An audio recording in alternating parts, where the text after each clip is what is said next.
નમસ્કાર મિત્રો, મારી યુટ્યુબ ચેનલમાં તમારું હાર્દિક સ્વાગત છે। આજે આપણે વાત કરવાના છીએ જમાદાર સાહેબ અને કણબી સાથેની ઘટના। ગીરના નાકા ઉપર એક સરકારી થાણું હતું। અમલદારી ભાષામાં એ આઉટપોસ્ટ તરીકે ઓળખાતું। 15 પેદલ સિપાહી તથા 5 ઘોડે સવારોની પોલીસ ફોજ ત્યાં રહેતી। ત્રીજા દરજ્જાના અધિકારનો મેજિસ્ટ્રેટ રહેતો। નાનું એક દવાખાનું સંભાળવા દાક્તર રહેતો। તેને કોઈ કમ્પાઉન્ડર ન મળતો। મેજિસ્ટ્રેટ થાણદાર સાહેબ કહેવાતા। પોલીસ અમલદારનું લોકનામ જમાદાર સાહેબ હતું। થાણદારના હાથમાં ઇન્સાફી ઉપરાંત વસૂલાતી પણ સત્તા હતી। ખરું જોતા આવી બેવડી સત્તાવાળો થાણદાર જ મુખ્ય હાકેમ ગણાય। છતાં પોલીસના ચકચકિત પોશાક, કારતૂસ વગરની છતાં બુઠા સંગીનો વડે જગારા મારતી એ બ્રિજી લોડ બંદૂકો હંમેશા પ્રભાતની કવાયતના ધમધમાટ અને મેજિસ્ટ્રેટની કચેરી પર રોજ બદલાતી ગાઢ ટુકડીના ખડે પગે પહેરા, કલાકે બજતી ઝાલરના ડંકા, રાતના 10 થી 4 સુધીની લાંબા સુરોની ત્રેવડી આલબેલો, ઘોડેસવારની રોજ સાંજની 2 ગાઉ સુધીની રોન રાઉન્ડ, એ બધાનો પ્રભાવ લોકો પર વિશેષ પડતો। આથી થાણદાર અને જમાદાર વચ્ચેની સત્તાની સરસાઈ એક ધૂંધવાતા છાણાની જેમ અહર્નિશ ખુલ્લી અણખુલ્લી ચાલ્યા જ કરતી। આઉટપોસ્ટ પર બદલી થઈ આવનાર દરેક માણસ પોતાને કાળા પાણીની સજા થઈ સમજતો। અહીંની બદલી અટકાવવા માટે રાજકોટની ઉપરી ઓફિસમાં લાગવગ ફળ મેવાના કરંડિયા તેમજ રોકડ રાણાના પણ પ્રયોગો અજમાવતો। ઉપરી ઓફિસના શિરસ્તદારો જે નોકરો પોતપોતાની જ્ઞાતના ન હોય તે બધાને કાં તો તુચ્છ અથવા વિરોધીઓ લેખતા। ઉપરી ઓફિસમાં નાગર, બ્રાહ્મણ ને વાણિયા એમ 3 કોમોની ખટપટ ચાલતી ને સામી કોમના માણસને હેરાન કરવો હોય ત્યારે શિરસ્તદાર પોતાના ગોરા અધિકારીને સમક્ષ ઘણે ભાગે એ રીતની જ દરખાસ્ત મૂકતો કે અમુક આઉટપોસ્ટ પર કડક આદમીને મૂકવાની જરૂર છે। તાબાની વસ્તી અતિશય ફાટી ગઈ છે, માટે ફલાણા બાહોશ અમલદારને ત્યાં મૂકવો જોઈએ। અંગ્રેજ અધિકારીઓ તે કાળમાં ઘણું ખરું લશ્કરી ખાતામાંથી જ આવતા। તેઓને કડક બંદોબસ્તની વાત જલ્દી ગળે ઉતરી જતી। શીતળ નામના સ્ટેશન પર 2 દિવસોથી 2 બળદ ગાડા છૂટેલા હતા। બેકાર બળદો કંટાળે ઊભા થતા ને પાછા બેસતા।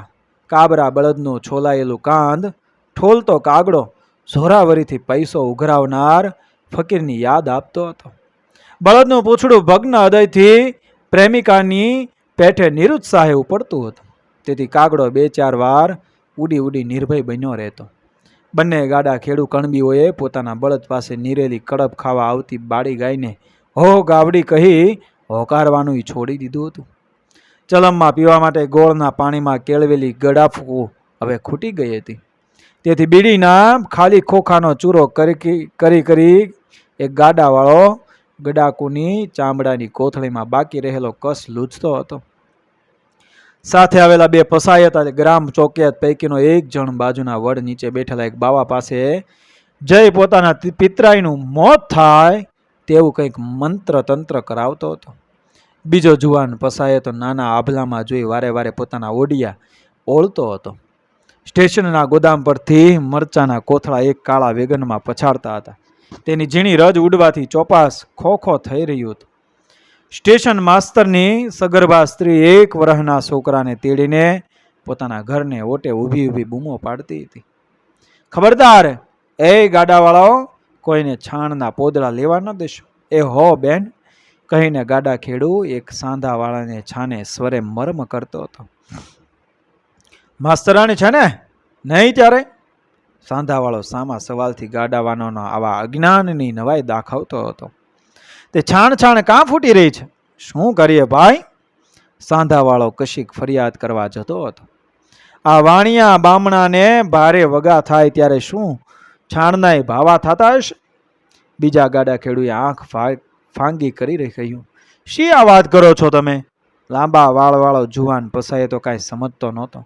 એ સમજવાની તમારે જે વાર છે સુરગભાઈ, તમે ઓડિયા તો ઠીકઠાક કરી લે, પછી સમજાશ। કેડ બાંગલો સ્ટેશનનો કાયમી ભિખારી પણ આ હસવામાં ભળ્યું। એની કમરથી નીચેનું અંગ ઘવાયેલ સારસ પક્ષીના ટાંટિયાની પેઠે એ લબડતું હતું।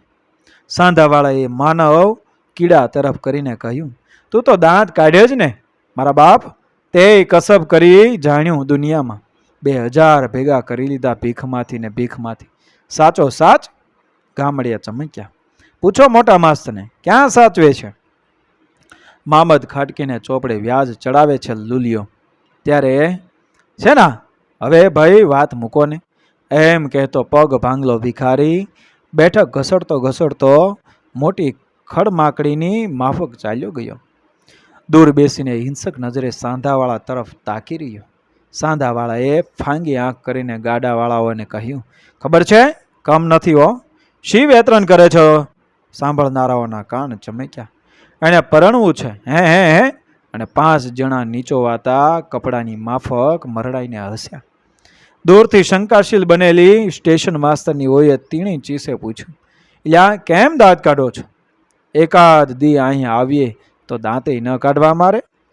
ગાડા ખેડૂએ ધીરેથી બીજી તરફ જોતા જોતા કહ્યું ને બીજાએ ઉમેર્યું, ઘરે પોગ્યા પછી તો રોવાનું છે જે બાઈ, રહો તમે રોયાઓ, લા સાહેબને બોલાવી લાવ, એને સીધા કરે. માસ્તર પત્નીએ સાંધાવાળાને હુકમ કર્યો.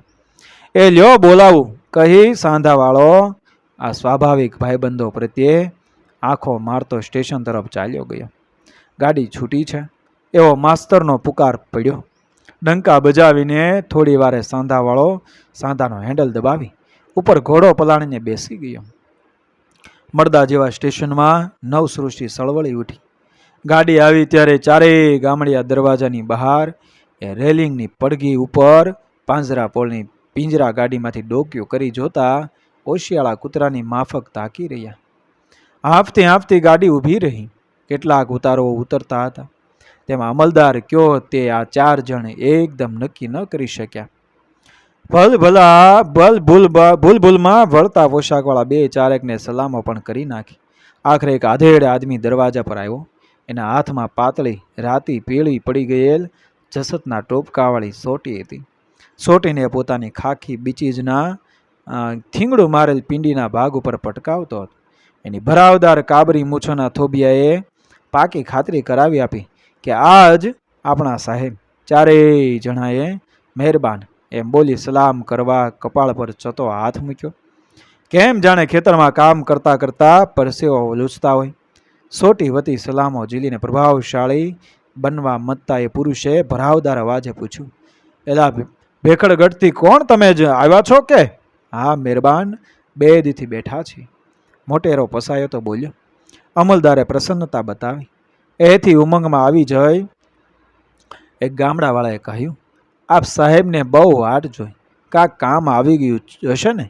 નીકળતો કંઈ ડાયું માણા ગાડી ચૂકે? અમલદારે પસાયતને કહ્યું, સામાન લઈ લ્યો આપણો. પ્લેટફોર્મ પર અમલદારની સ્ત્રી ગાડીમાંથી સામાન ફગાવતી હતી ને અમલદારની પુખ્ત દીકરી 1.25 મહિનાના નાના બચ્ચાને તેડી બાજુએ ઊભી હતી. 10 વર્ષનો એક છોકરો અમલદારની કિરીચ એટલે વિલાયતી તરવાર ઉપાડીને ઊભો હતો. સામાન ઉતરી રહ્યો. સૌ નીચે આવી ગયા. ગાડી ઉપડી અને ખો ખો ખાંસી ખાતી શહેરી શેઠાણી જેવી મહા મહેનતે ચાલી ગઈ. એક બુઢો પુરુષ પણ અમલદારની જોડે હતો. એણે કહ્યું, અરે વાહુ, સૌ હાલો, એક દાગીનો ઉઠાવી લેશું.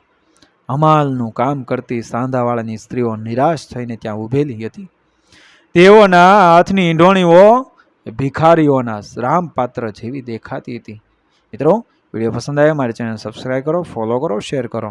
મળી આવી જ ઘટનાઓ અને પ્રેરણાદાયક વાર્તાઓ સાથે આગળના વિડીયોમાં બન્યા રહેજો મારી ચેનલ સાથે. મળીશું આગળ. જય શ્રી કૃષ્ણ. રાધે રાધે.